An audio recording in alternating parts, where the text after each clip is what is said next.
Steve? Check, check.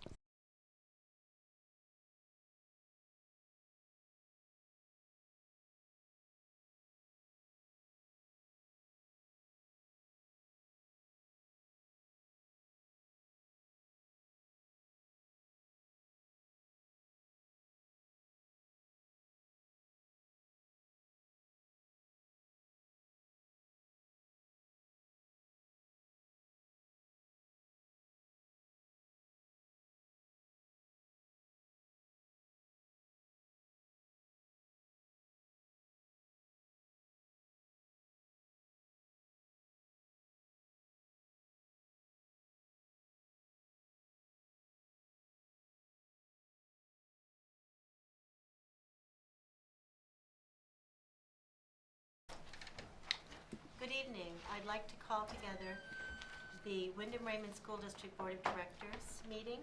It is December 18th, 2019, and we are in the Raymond Broadcast Modular, and I would ask Mr. Howell. Kate Bricks, Here. Jenny Cummings, Here. Marge Gavoni, Here. Pete Hensler, Here. Anna Keeney, Here. Kate Levier, Here. Scott McLean, Jenny Butler, Here. Are there- and Molly Cochran. Here. Great. Will you all please stand for the Pledge of Allegiance? I pledge allegiance to the flag of the United States of America and to the republic for which it stands, one nation, under God, indivisible, with liberty and justice for all. Mr. Howell, are there any adjustments to the agenda? There are no adjustments to the agenda tonight. Good, thank you. Okay, now is the time for public input, an opportunity for the public to comment on items not on the agenda. Nobody is jumping up, so I would like to welcome our Wyndham High School student, Molly Cochran, who is joining our board today. We're very excited. Molly is a Raymond resident and is a junior at Wyndham High School. Nice. That's great, and I know you will have some great input.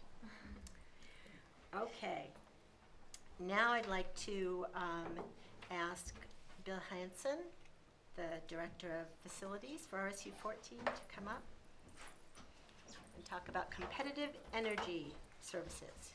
Great. How about while I'm starting this, that's the HDMI connection, right? Charlie's going to put his presentation with that. So, pleasure to have Charlie Agnew with us today from Competitive Energy Services. We've been working with Competitive Energy now. I was checking, Charlie, I think it's getting close to 9 years for our energy procurement. Before that, we were with Maine Power Options. And what Competitive does for us is they actually negotiate with many different vendors bid pricing for our electricity. And we've had some real success over these 8 years of time as we work to get the best price we can for that utility. What we're going to talk about tonight is a really really awesome opportunity, not only from the standpoint of saving the district money, but also potentially providing a very green solution for our energy procurement, which is, I'm going to turn it over to Charlie and let him talk to you about that. But this meeting's purpose is just to give you the information as to what we're talking about. We are working with Drummond and Woodson to go through the legal contracts. We understand that portion of it. We're doing our due diligence just to understand the whole project and what the upside and downsides are for the district. But based on what we've seen so far, I only see upsides for us. We can save money and also have we really would get into a green renewable energy for our facility. So with that, Charlie, I'll let you take the stage. Okay. Thanks, Bill, and thank you all for having me tonight. So yeah, just by way of a little background, there were a couple of bills signed in the legislature this spring, state legislature, that one first amended the Renewable Portfolio Standard, or RPS, which is essentially establishes a minimum amount of renewable electricity that's part of our state's electric portfolio or grid. So this is what every consumer, residential, commercial, or industrial buys in terms of the electricity supply. And Get him up and running. Just take 1 second. yep. And I can just speak to these couple things. Well, actually, I do have some slides about that. Okay. Do you want me to shut it down to try to, hang on. How do I Leave it plugged in. leave it plugged in but shut it down? Yeah, then restart it. I don't know how to restart this one. Do you want to restart? We had it for a second then, and then it lost. I can say some Chaucer now if you would like. Did we never have it, or? No, it's no. just, Oh, interesting. Okay.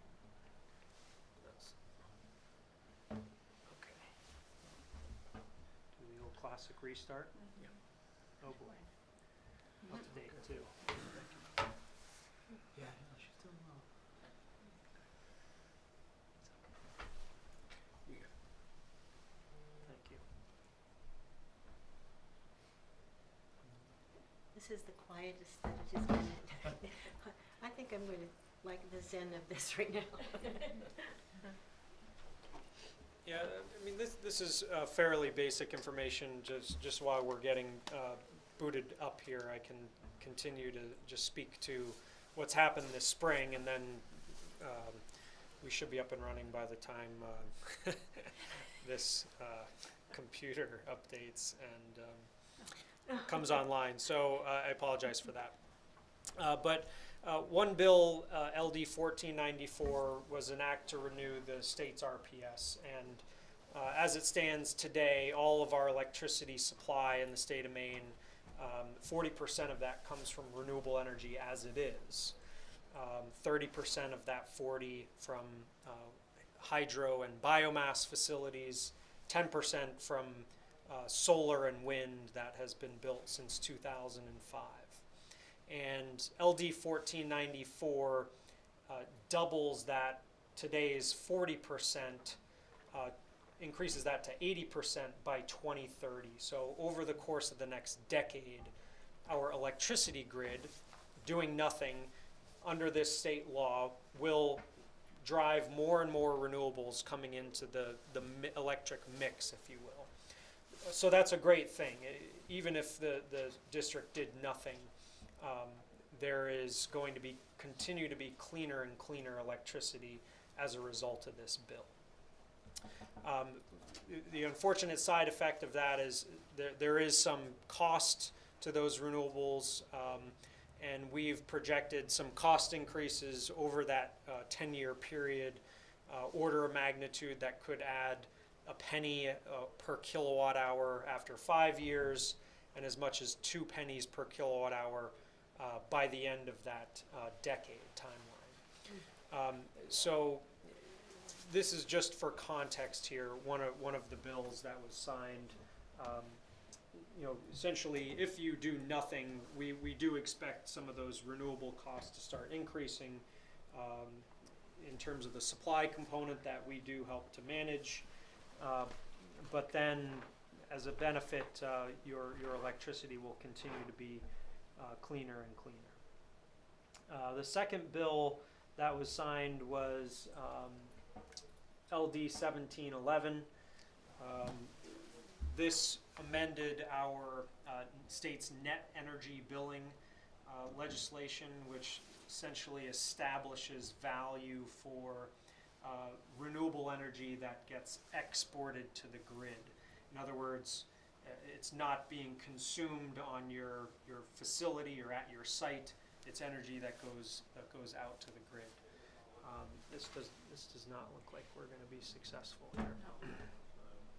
I'm wondering if it's What about on the other end of that cable? Or do you know anything about that? Just make sure it's plugged in. Sure, where the other end. Excuse me for 1 second. Jenny, Yes, ma'am. do you know any Christmas songs? I know lots of Christmas songs. While they look at that, I'm going to give you some information. It looks like it goes that way. You know what? We can Is there another computer we can use? I don't know. We've never used that one. I would say no. So I think what we'll do, the board that had a copy of your presentation. Go back to the printed version. Yeah, I know we're in the initial stages, and so we need to go, it just disappears under the table after Yeah. that. Okay, so why don't we just go from yours and then,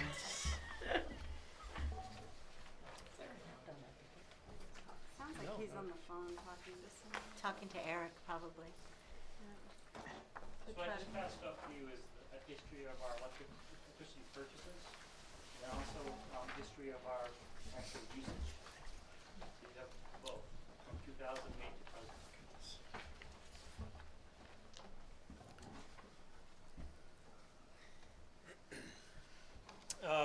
I'm just going to keep rolling here. Unless you tell me otherwise. So LD 1711 essentially establishes what is a fairly high value for renewable energy that gets put onto the electric grid, and this is under the net energy billing rules of LD 1711. That value, just for round numbers sake, is about 13 cents a kilowatt hour right now. So if you are a renewable energy generator, every kilowatt hour that you put on the grid under the net energy billing program can be compensated or paid through a credit issued by the utility at 13 cents a kilowatt hour.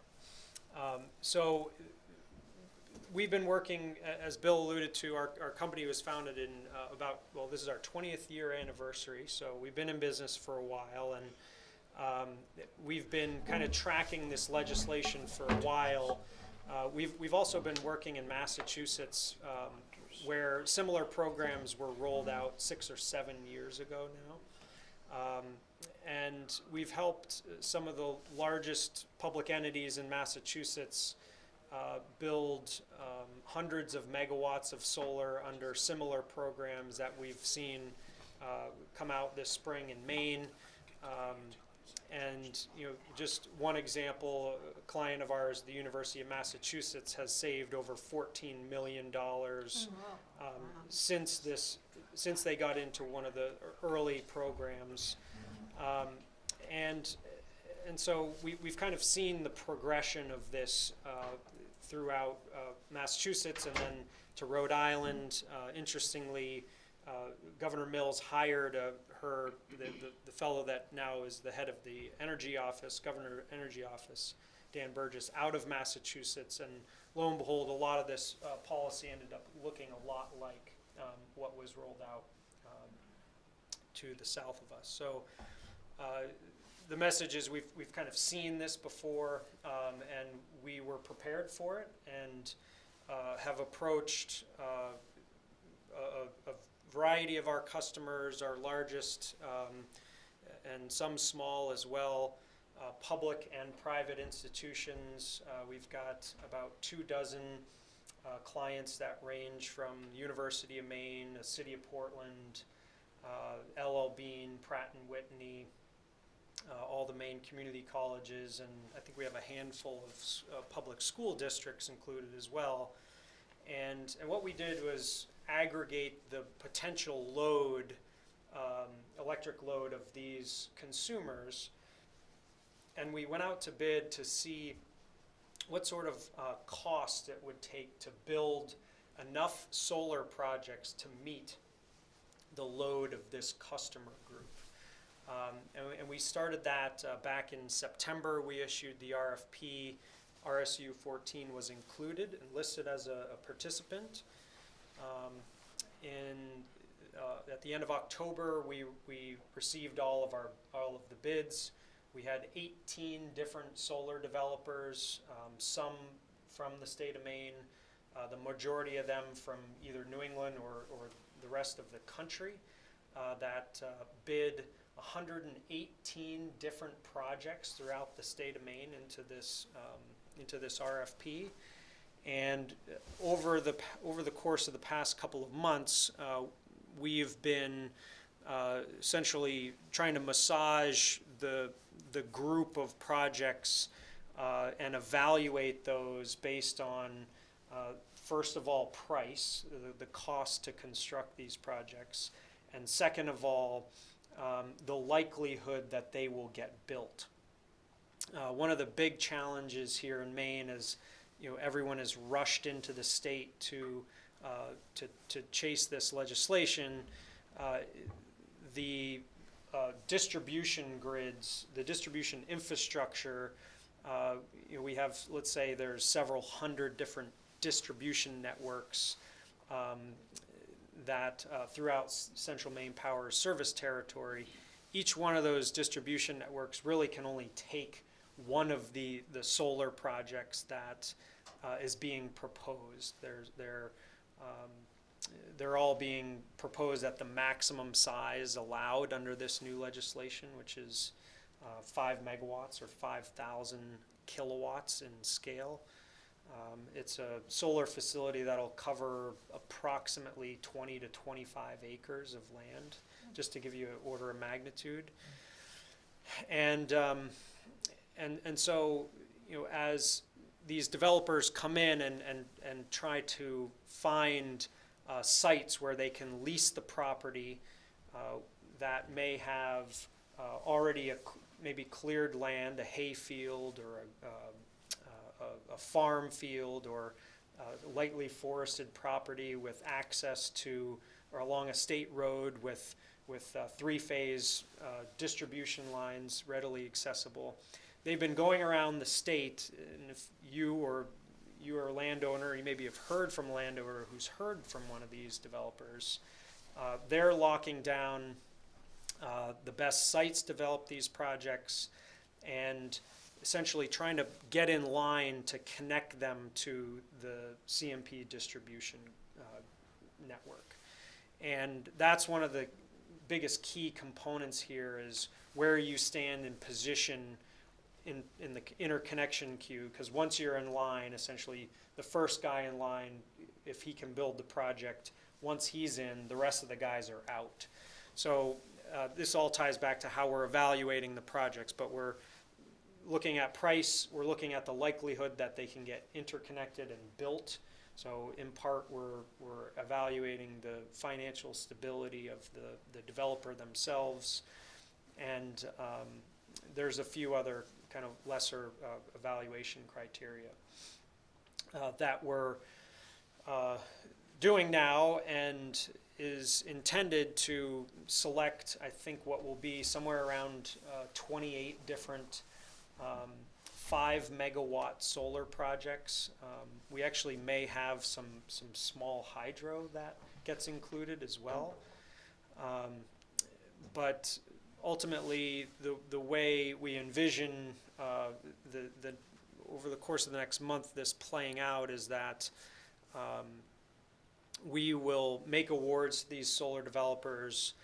RSU 14 has essentially a percentage allocation of all of the total project. So let's just say for demonstration purposes, the load that that the district could take, in essence, is about 1% of the total group. Well, what that'll look like is RSU 14 owning 1% of all of the project's output, or each of the project's output, so that you own, in essence, a portion of these 28 different solar or hydro projects, which is pretty neat.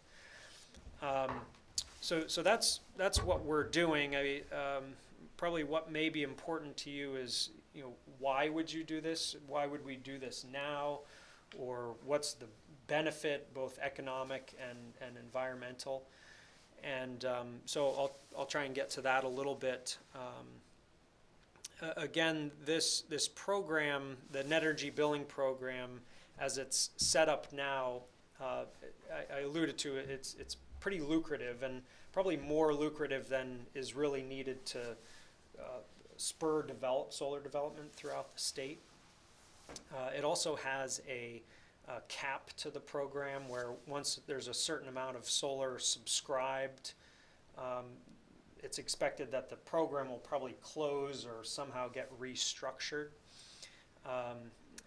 it's what we've seen elsewhere, where the first batch in is highly incentivized, and maybe the next tranche is slightly less than that. But that's one of the reasons we're recommending that people move quickly is the program has a cap to it. The other reason is we really think that the lowest cost projects to develop are going to get done first. As I alluded to, there's a certain amount of capacity on our distribution network. As you continue to build and build and build, there are more costs to interconnect these projects, upgrades to local distribution lines or substations, and perhaps higher leasing costs to get a good piece of property to develop one of these projects.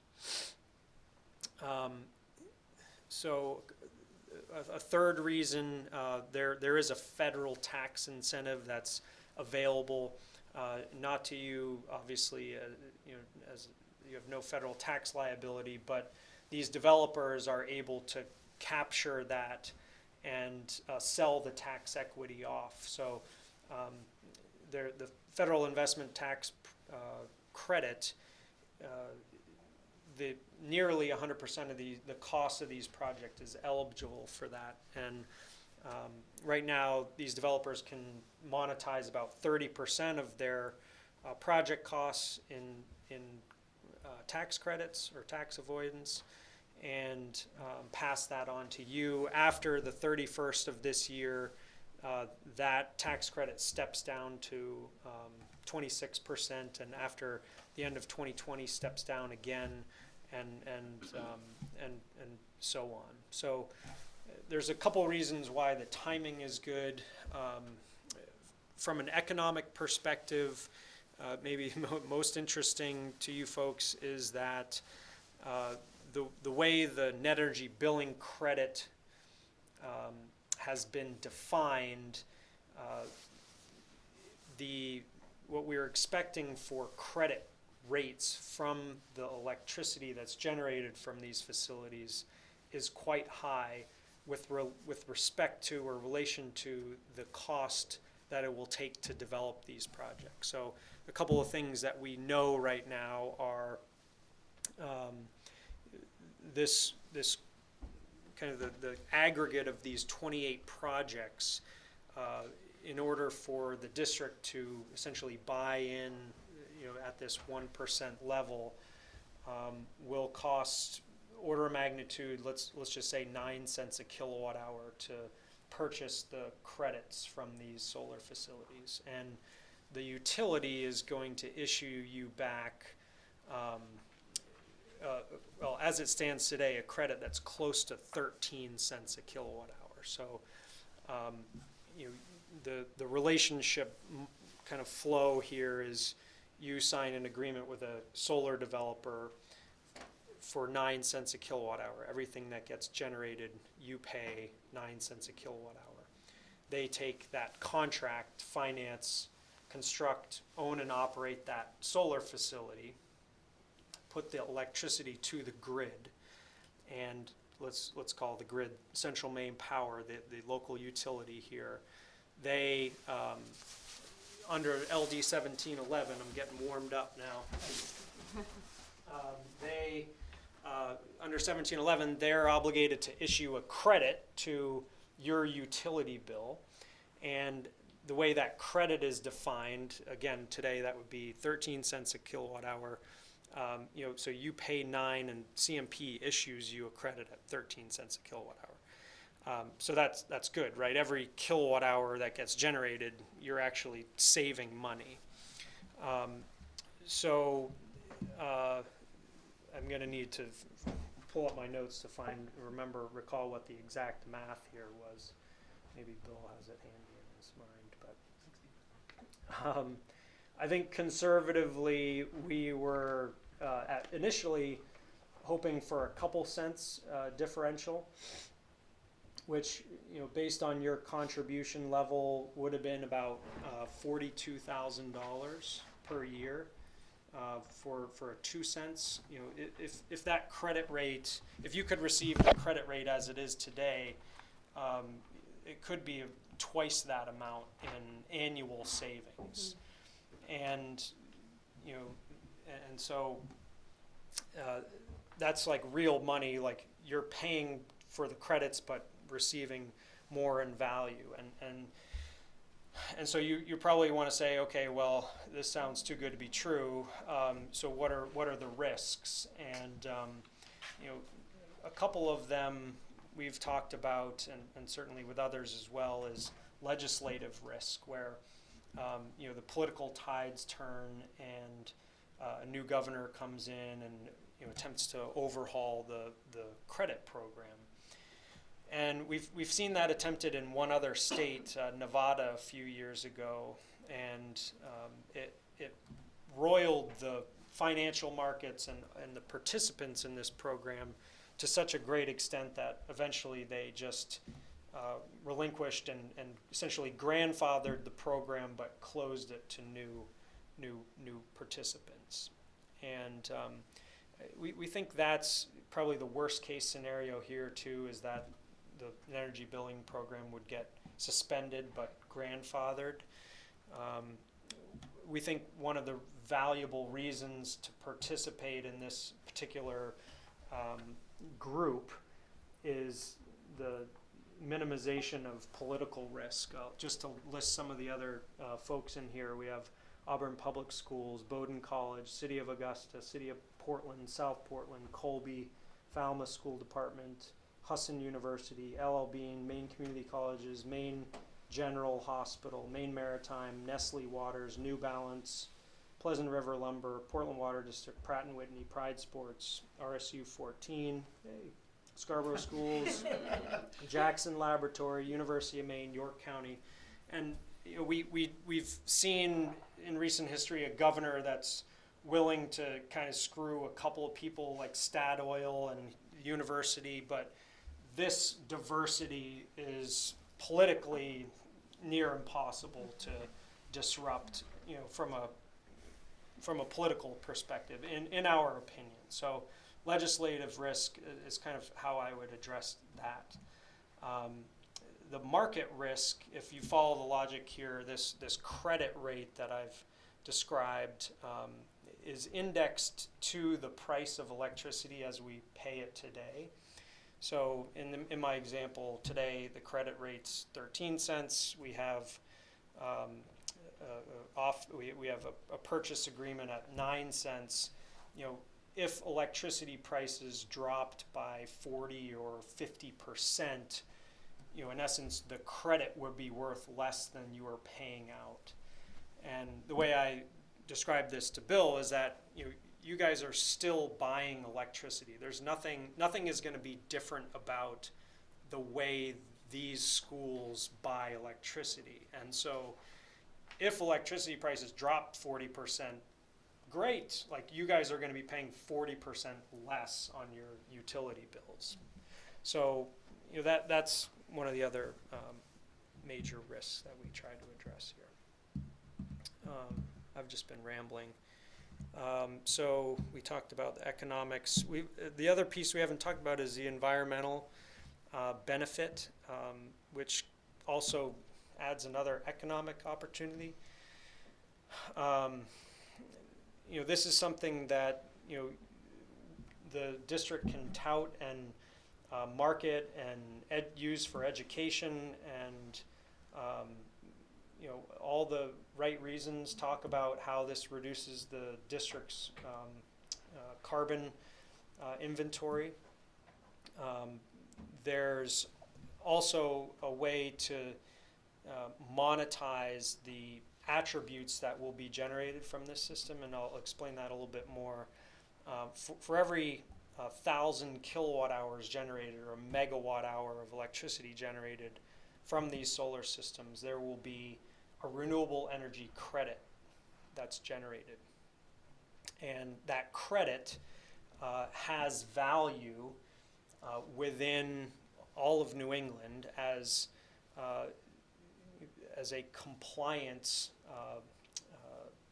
essentially a lot of generators need to buy these credits in order to be compliant in their state markets. And this is why I opened up with talking about our renewable portfolio standard, because if you're selling electricity in Maine, 40% of that now and 80% of that 10 years from now has to come from renewable energy. Well, what do you do if you're a gas-fired power plant in Maine? Well, you actually have to go out and buy credits from other facilities that are generating 100% renewable energy. And that's what this is, in essence, where this credit has value to those that are obligated to buy them, and you could very well choose to sell that each year, or you could sell it for a few years, or each year decide whether you sell that credit. And we assume that that might nearly double again the economic opportunity that I talked about earlier. That could be another $50,000 or $60,000 per year in value if you choose to sell it. And what a lot of folks in your position are doing, and Bill will love me for saying this, we haven't talked about this, but creating some sort of fund that will that can be you take that money and apply it towards efficiency projects and conservation measures that otherwise wouldn't be done or couldn't be funded.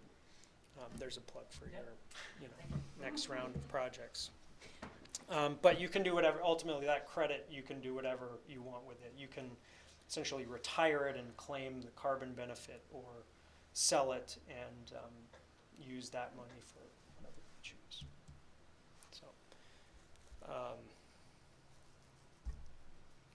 any questions? I just want to add one thing. Yeah, thanks. One of the other real benefits of this project is off-site solar generation.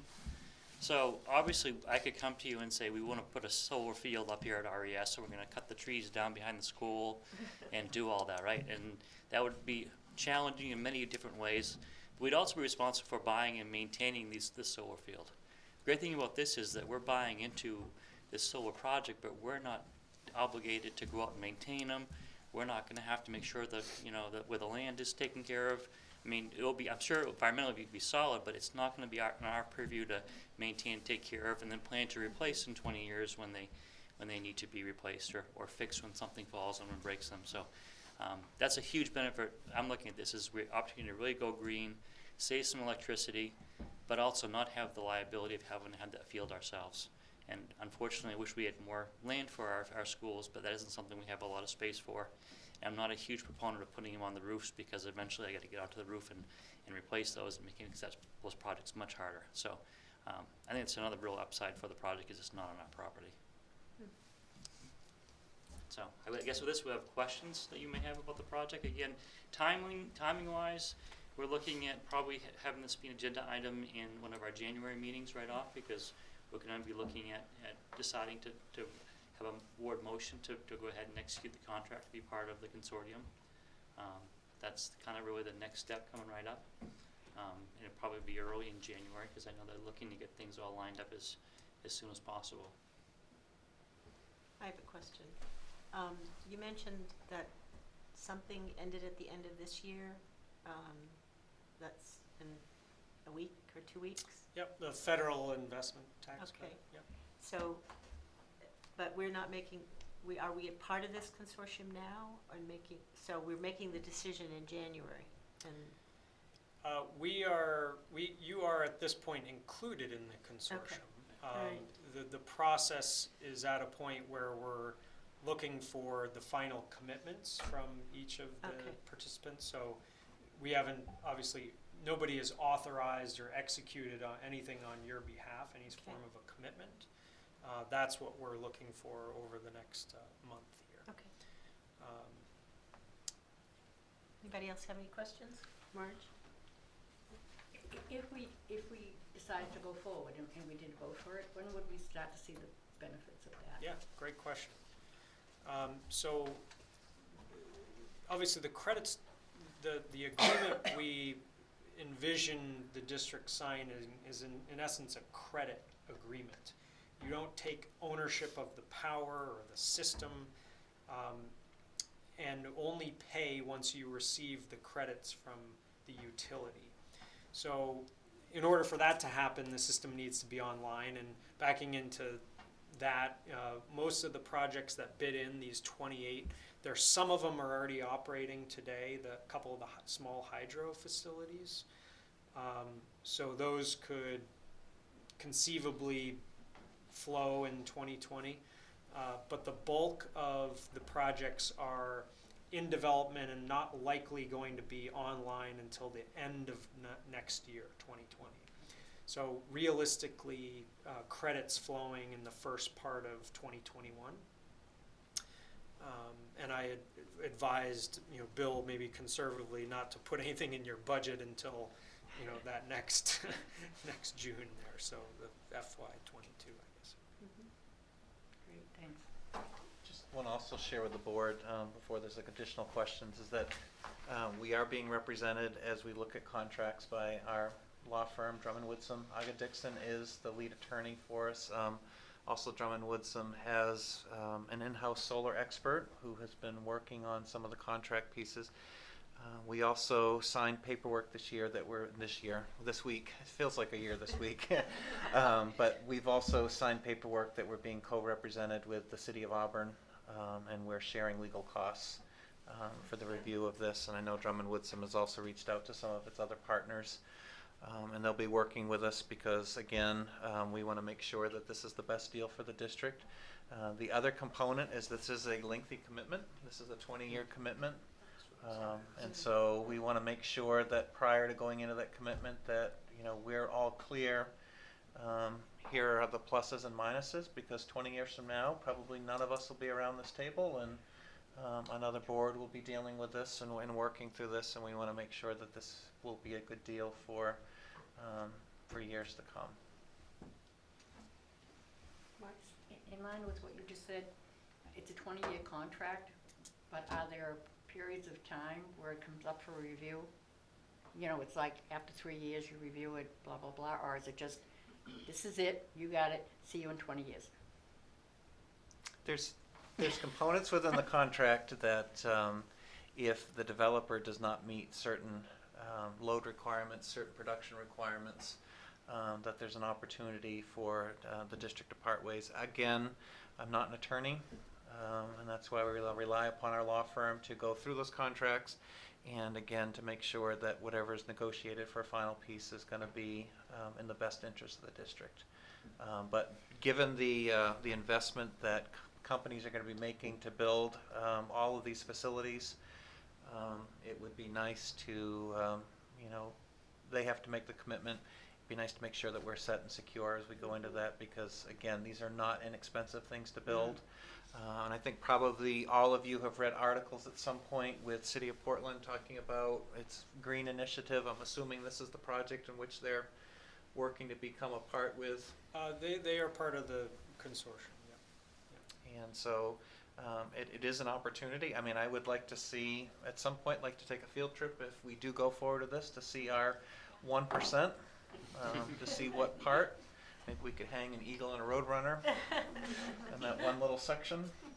But it would be nice to see that. But again, we have not made we've made a commitment to be part of the RFP, to be part of this consortium, and honestly, as a district, I can't think of a better group of businesses that we would want to have our name associated with as far as moving into a project like this. I mean, we do have some of the largest businesses in the state of Maine represented in this consortium, but it's a long-term commitment, so we'll make sure that it's a good one and make sure that the board has all the information they need to make that decision on that commitment. Anybody else? Thank you very much for coming Thank out. you for your time. Thank Sorry, you. nice. Sorry for Great information. Yeah, we can unplug that now. But Charlie, the board does have a Sorry. copy of your presentation. Oh, They good. received Yes, it in we their do. packet Friday, We got so it, right. if It there didn't change. if there are questions that come up, though, if you could send those to Bill, and Please. then we will also have Charlie. And also, Charlie, while he's here, I know Bill said at the beginning, but Competitive Energy Services have been a great partner to RSU 14. They have always had our best interest in whether it be bidding out our fuel oil, our electricity. If you look at the sheets that Bill handed out, Back in 2008, we were paying a little over 10 cents a kilowatt hour, and right now we're locked in till 23 at just over 6 cents. And so those type of savings, working with, I think Fielding Oil right now has our oil contract locking us in middle of January last year at a very favorable market rate. So they have been a great partner to us and have saved us a considerable amount of money that can go into classrooms over the years. So again, Charlie, just want to say thank you for, I've never had a chance, we've always emailed, but I've never had a chance to meet you, so thank you for that. Yeah, it's really great for us because they're watching the markets. I try to watch the markets on the energy side, and I watch things, but I don't have the time or the inside knowledge. So we'll get a phone call from Charlie saying the rates are looking good. We really need to think about locking in, and it's been great because we really saved some money. In fact, we're going to hoping to expand that to look at our propane purchase next year. That's again something that we're using more of, but. If we can find a way to spend less money on utilities, I'm all for it. And just so you know, the prices you have there, that's the supply side or the energy side. It doesn't include the delivery side. It doesn't include things like demand charges and capacity charges too as well, but that is the supply side, just so you're aware of that. So, great. Well, thank you for your time. Thank you. Thank you. Okay, can I have a motion to approve an appointment, please? I move to approve the following appointments for the 2019-2020 school year. Julie Clark, art teacher at the Manchester School, with a BA, step 21, salary of $62,523 a year, which will be prorated this year for $29,177.40. Second. It's been moved and seconded. Any public comment? Any board discussion? Okay. All those in favor? No opposed? Could I have a motion to approve the second reading of policy IGDJ? I move to approve the second reading of revised policy IGDJ, athletic/co-curricular eligibility policy. Second. It's been moved and seconded. Any public comment? Any board discussion? Okay, all those in favor? All those opposed? No. Okay. Could we have the superintendent's report, please? Sure. It feels like we've been talking about bus arms a lot this fall, but we're talking a lot about bus arms, and I'm happy to report, and I think we're going to try to have the group of students in front of you in January, but the Odyssey Angels group, which is part of the Odyssey of the Mind group and a group of other students that are together, have now raised enough for 5 stop arms, a little over Great. $10,000.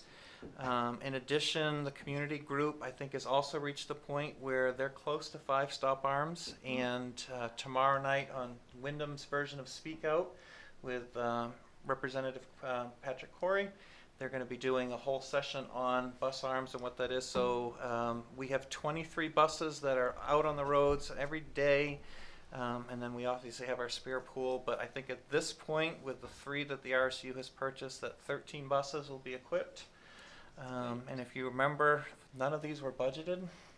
In fact, the opportunity to even put these on here weren't even part of state statute when we finished our budget last year. So we'll have over half the fleet. And they're going, and they're hoping to do as many as possible by the end of the year. It has been a wonderful, wonderful concert season throughout the past couple of weeks. Both Christine and I have had a chance to go and visit, I think, every school's concert. Some nights we've had to divide and conquer because we've had schools in Raymond and schools in Wyndham that have been doing concerts on the same night. But it has been absolutely wonderful to see our kids' talent showcase, and it's been nice to see the community out supporting our kids. And it really, really has been just a wonderful, wonderful early winter season, and early winter concert season. Our winter athletic season's up and running, and we've got a number of students who are, participating and playing for their schools, and really are enjoying the opportunities that they have. So It's been a great session, and just want to say to everyone who's out there watching, have a great holiday. Schools will be, Friday's our last day. Schools will be closed on Monday, and central office will be closed on Tuesday and Wednesday for Christmas Eve and for Christmas. Thank you. Okay, it's now time for the board roundtable. If anybody has anything? No? Okay. I'll take a motion to go into executive session, please. I move to enter into executive session to discuss the superintendent's evaluation pursuant to 1 MRSA 4056A and not to return to regular meeting. Second. It's been moved and seconded. All those in favor? We are adjourned. I mean, we are exiting. We're going into